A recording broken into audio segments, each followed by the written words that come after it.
Welcome back to Philosophy Unpacked. Today we are exploring a really dramatic and symbolic chapter from Nietzsche's Thus Spoke Zarathustra titled The Soothsayer. A soothsayer? So someone who foretells the future.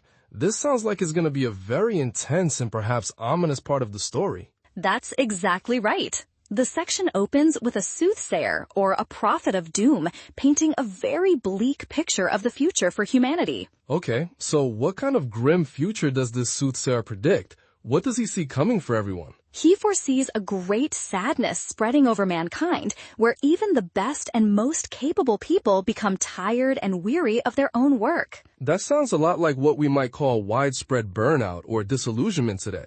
The feeling that all our efforts are ultimately pointless. Precisely. The soothsayer introduces a doctrine that echoes everywhere. All is empty, all is alike, all hath been. It's the ultimate expression of nihilism. So it's this crushing idea that nothing is new, nothing matters, and everything has already been done before, leaving no room for meaning. Exactly. He uses powerful metaphors, asking why all the fruits of our labor have become rotten and brown, suggesting our achievements have lost their value. And he blames this on an evil moon and an evil eye, which sounds like he's describing a kind of curse on human motivation and spirit. He says our wine has become poison and our fields are singed yellow. This imagery points to a world where joy has soured and potential has withered away. It's a vision of total spiritual drought. He says all the fountains have dried up, and even the sea has receded. There's no source of life or renewal. The most chilling part is the lament he hears. Alas, where is there still a sea in which one could be drowned? It's a cry of utter despair. Wow, so people are so weary and hopeless that they've become too tired even to die. They feel stuck in a kind of living death, in sepulchres. That's the core of the prophecy, and what's crucial is how Zarathustra, our protagonist, reacts to hearing all of this. I would expect him to reject it outright, but the text says the foreboding touched his heart and transformed him. Why was he so affected? Because he recognizes the genuine threat of this nihilism. He becomes sorrowful and weary himself, just like the people the soothsayer described. So he doesn't just dismiss it as nonsense. He feels the weight of this potential future, and it genuinely frightens him. What happens to him then? He worries about how he will preserve his own light, his life-affirming philosophy, through this coming long twilight of despair.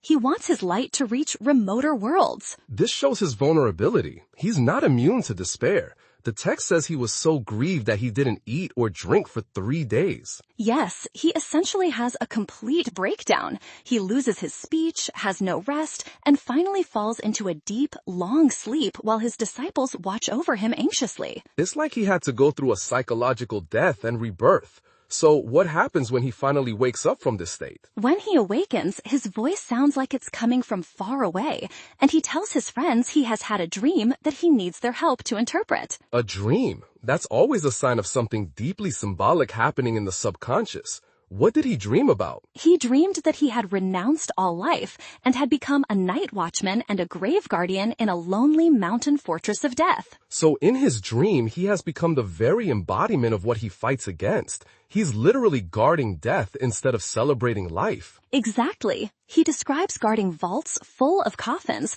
which he calls the trophies of victory for death.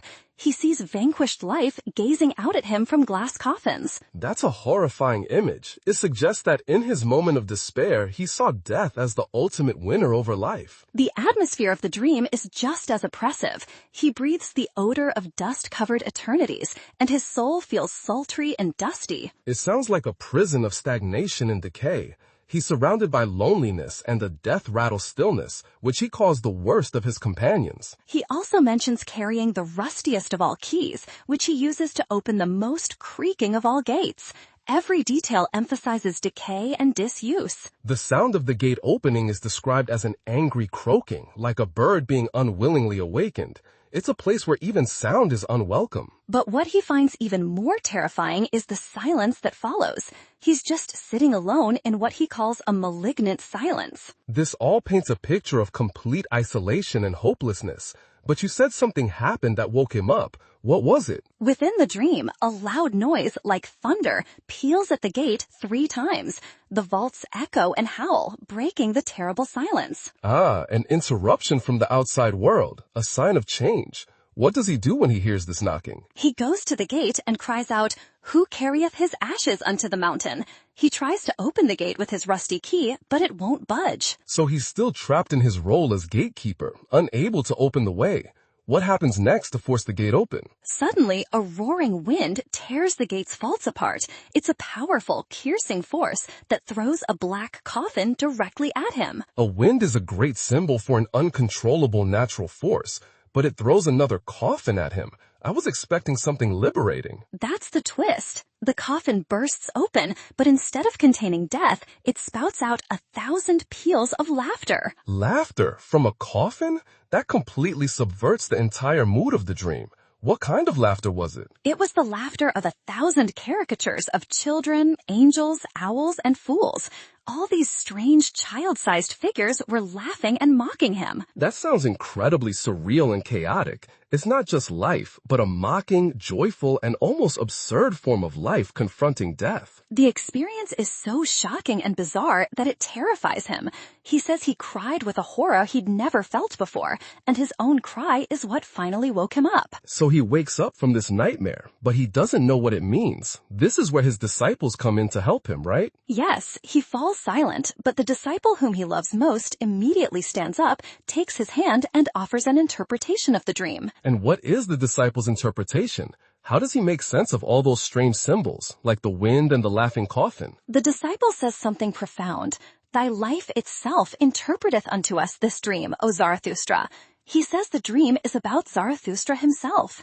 How does he explain the symbols? He tells Zarathustra, "Art not thyself the wind with shrill whistling that bursteth open the gates of the fortress of death?" Ah, so Zarathustra isn't the gloomy grave guardian. He is the powerful, life-bringing force that shatters the prison of despair. Exactly. And even more, the disciple says Zarathustra is also the coffin, full of many-hued malices and angel caricatures of life. That's a fascinating twist. The coffin, a symbol of death, is actually a container for the chaotic, joyful, and mocking spirit of life that Zarathustra represents. The disciple explains that Zarathustra's laughter is what will come into all the tombs and sepulchres, mocking the grave guardians and those who preach despair. So laughter becomes a weapon. It's the tool to overcome the weariness and nihilism that the soothsayer predicted at the beginning. Yes, he says this laughter will frighten and prostrate the agents of death. It demonstrates Zarathustra's power over them. And the disciple connects this back to the soothsayer's prophecy of the long twilight and mortal weariness, doesn't he? He does. He assures Zarathustra that even when that time of despair comes, he will not disappear from our sky. He will remain an advocate of life. He calls him a new star in the night sky. It seems the dream is a reassurance of Zarathustra's own purpose and strength. The final and most important part of the interpretation is when the disciple reveals who the enemy in the dream really was. The grave guardian and all the symbols of death, who did they represent? The disciple says, "Verily, they thine selves didst thou dream, thine enemies, that was thy sorest dream." The enemy was Zarathustra's own fear and doubt. So the entire dream was him confronting his own potential for despair? His own inner nihilist? That makes his awakening so much more powerful. Yes, and by waking from that dream and coming back to himself, he provides a model for others. They too can awaken from their despair and come to his philosophy. That is an incredibly empowering message. So how does Zarathustra react after hearing this perfect interpretation of his crisis? He sits up with an absent look at first, as if returning from a long journey, but then suddenly his eyes change, and he understands everything. He's back. The strong, life-affirming Zarathustra has returned. What are his first words after this transformation? He says with a strong voice, "Well, this hath just its time. But see to it, my disciples, that we have a good repast, and without delay." He immediately calls for a good meal. It's such a simple, earthly, and life-affirming act. He wants to make amends for bad dreams with good food. It's a very Nietzschean move. The path to overcoming despair isn't just through philosophy, but through embracing the physical joys of life. And what about the soothsayer, the one who started all this with his prophecy of doom? What does Zarathustra say about him? He declares that the soothsayer should eat and drink at his side, but it comes with a challenge and a promise. A challenge? What does he mean when he says, I will yet show him a sea in which he can drown himself? He's directly answering the soothsayer's earlier lament that there was no sea left to drown in.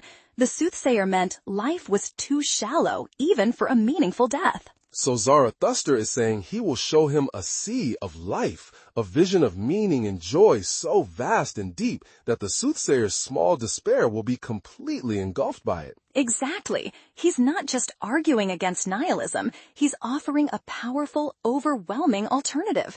He will drown despair in an ocean of life. What a powerful conclusion. He confronts his deepest fear, overcomes it through this symbolic dream, and emerges with his purpose renewed and stronger than ever. It's a perfect encapsulation of Nietzsche's central idea. To affirm life, you must first confront the deepest reasons for despair and find a way to laugh at them.